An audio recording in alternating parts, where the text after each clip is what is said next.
Hey everybody, Eagle Run 23 here. I was able to take our beautiful 6.5 Creedmoor out to the range.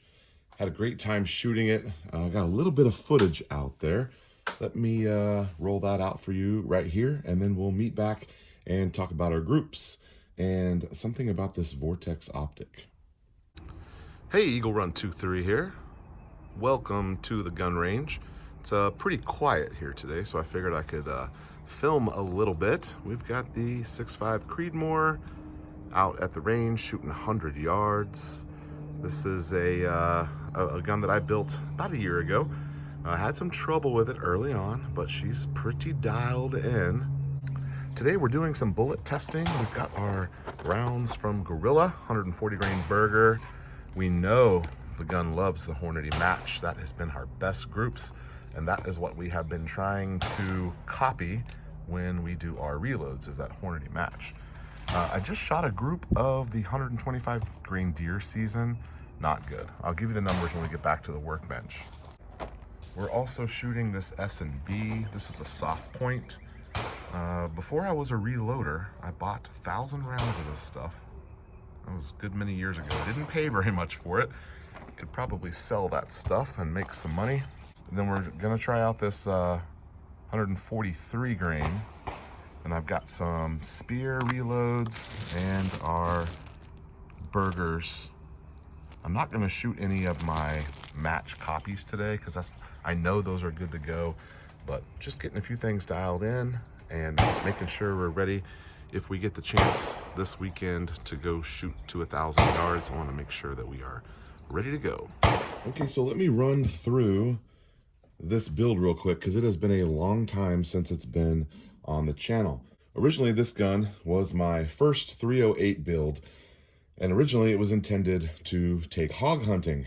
I realize now that I made a handful of mistakes on that journey, but it's fine because we have repurposed this gun into a quasi long range option to stretch out. So far, I've been out to 850. I'm on a quest for 1,000. I know I just need to go do it, but have not found the time to do that. So let me run through my components here real quick. Here, we've got a linear compensator.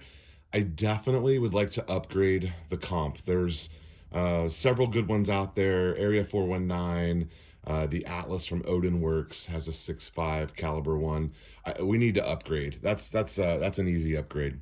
And then we have a barrel that is from Ballistic Advantage. We had some trouble with it, but they got it warranted, and we got her tuned in and running fine.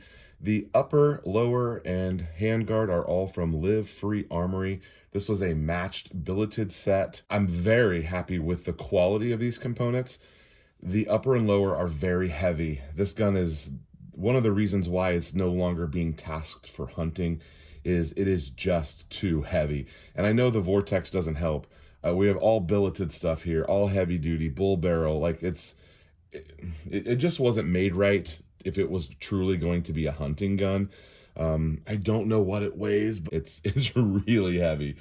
All right, so moving on through here. Ballistic Advantage bolt carrier group. When I bought the barrel and bolt, I bought them together. They were sold as a matched set. So looking for accuracy and quality here, I got a matched bolt and barrel. I ended up having some headspace issues and a tight chamber, but we ended up getting that sorted and everything's fine. Matched upper and lower. These pins go in and out of here like butter. It's a perfect lockup.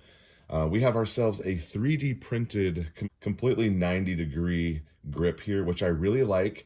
I thought it'd break by now, and it hasn't. So I got something else to put on there if this breaks, but for now, it's got the little thumb shelf on the other side. Big fan of that.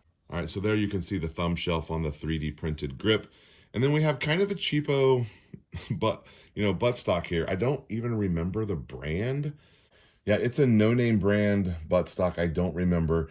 I don't remember what it is. And the final two things here, internal components wise, we have a pretty nice Rock River Arms two-stage, what do they call it? Two-stage national match trigger. I really like the trigger. It's not a drop-in. This was one of my first attempts at doing a nicer trigger other than just the mil-spec trigger jobs that we typically do. And I like it. I really like it. Nothing bad to say about it. I like the way it stages. It's got a good crisp pull. I do not remember what the trigger pull weight is on it, but it feels like it's in the 3.5 pound range. And then on top here, this was the first high-end optic that I ever purchased, and I've only had it about a year. This is the PST 5 to 25 Viper from Vortex. When I first got this thing, I was in love with it because it was the first, nice, truly nice optic that I ever had. And I didn't have much to compare it to other than some Bushnells and some other Vortexes that are smaller, and even like a Strike Eagle one, which is the low Vortex. So, or I think it was a Crossfire. Anyway, some of the lower Vortexes, I have those. But I was really happy with this, and I thought it was great until I got the tracked toric. That high definition tracked toric completely destroys this thing. And it could be the way that it's set up, or the way that the buttstock is, or I don't know what it is, but having not, I hadn't shot this gun in a while, and I got out there and was shooting it, and I'm like, why can I not get comfortable and lined up behind this gun? Now I'm going to readdress where my setup is here. I had to push this forward and push the optic back, which you can see we don't really have much of a gap there. I had to do that because running a mil spec charging handle here, I couldn't get in there. They were too close to each other for where I thought it was originally comfortable. So it could be this just needs to be brought back a little bit more, and maybe I need to restage where this is. We're going to address that because I was entirely uncomfortable behind the optic of this, and we've got to do better, and I think I can do better. The eye box on this was a little problematic for me. I just didn't know what to compare it to, but when I get set up behind this, if I don't fall dead behind it, I've got the black ring going around. And we're going to mess with the setup, like I said, but I was not comfortable behind this optic the way that it's set there right now. But anyway, those are things. So a couple things that I would like to change. The compensator, the buttstock would be nice to swap out. We can definitely change the grip if this one ever breaks. And I'm going to leave, I spent too much money on this. I'm going to leave it on here. We're going to run it like this. But you're going to see this lower get reused when we do a couple of other AR-10 308 builds. We're going to reuse this lower because I already have a nice trigger in there, and we're going to do a different 6.5 Creedmoor and maybe even a 308. More on that later. Don't worry about that for now.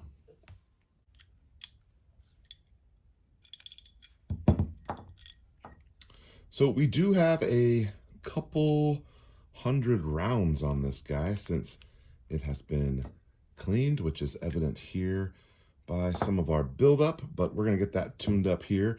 Let me show you some of the groups that we shot.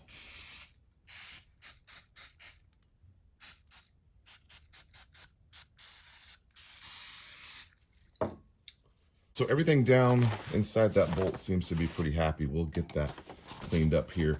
A couple of group sizes here for you.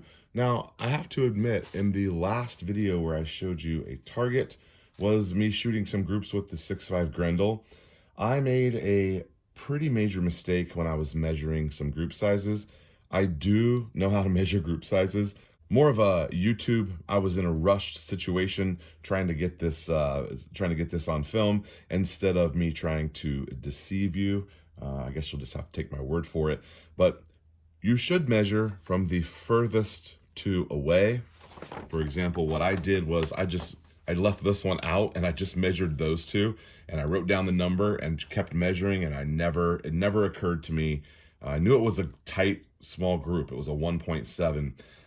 And those two next to each other were in fact a 1.7, but I neglected the little clover leaf that was sticking out just a little further. As I recall, when I remeasured that after someone pointed it out in the comments, I believe I was a 0.24 instead of a 0.17. So that's a big difference, but it's still sub-quarter MOA, and we'll take that for now. So I'm not really going to measure any of these. This is probably a 0.6, 0.7, one of the tighter groups. That was with my reloads. All three of those were reloads. And then we shot some S&B, which previously the S&B soft point did not shoot well for me, but I shot it pretty well on this day. We also had some Hornady Precision Match Hunter, I think is what it was. That was a decent group, although you can get 3 or 4 of them to group, and then that getting that fifth one in there. I believe this was a 2, 4, 6, 8, 9. This was like an 8 or 9 shot group. I don't know what happened, why I didn't shoot 10. And then we tried some Winchester. This did not do very well. I shot several groups of this. I shot all I had because it wasn't doing well, and I just kind of burned through it. We had a good group going right here with this Hornady 143 ELDX. That's a bullet that I wouldn't mind trying, although I like the 140, so I don't know if I need to do a 143. My very first shot, my first 3 shots were right here, 1, 2, 3, and then my last 2 really ruined my group. So I'm sure that was probably me more so than the ammo. Decent little group here from S&B.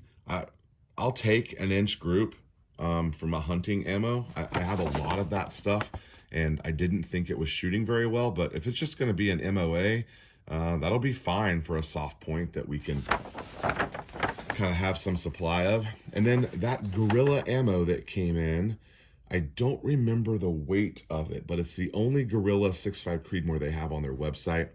Again, had a nice 3-shot group going right here. That would have been real tight. And then again, I'm sure those last 2 shots are me. I probably got excited, and if I took it as a 3-shot group, we're looking really good. But the 4th and 5th shots crept up on me. I was mad when I shot that one because I'm like, oh, it's going so good. I'm like, okay, not so bad, but we can. And then, yeah, anyway. So I did have a great time at the range. It was fun to shoot this gun. I don't think I've shot this gun in probably 6 months, and I need to keep getting better with it, and the only way to do that is to keep shooting it. So we're going to have to make that a little bit more of a priority moving forward. All right, so I'm gonna get this upper off and run some patches and maybe a snake down the barrel, but I won't bore you with any of those details. Thank you so much for watching. Let me know what you think I should change first on this. I know you're probably gonna say compensator or muzzle brake. I guess let me know Area 419 or the Atlas 6.5. I've got an Atlas 6.5 on the Grendel that is phenomenal. Maybe I try the Area 419. Or do I need to upgrade my buttstock? And then if you got some suggestions for me on my optic, I'll take any of those you got. All right, Eagle Run 23, thank you guys for watching. We'll see you next time.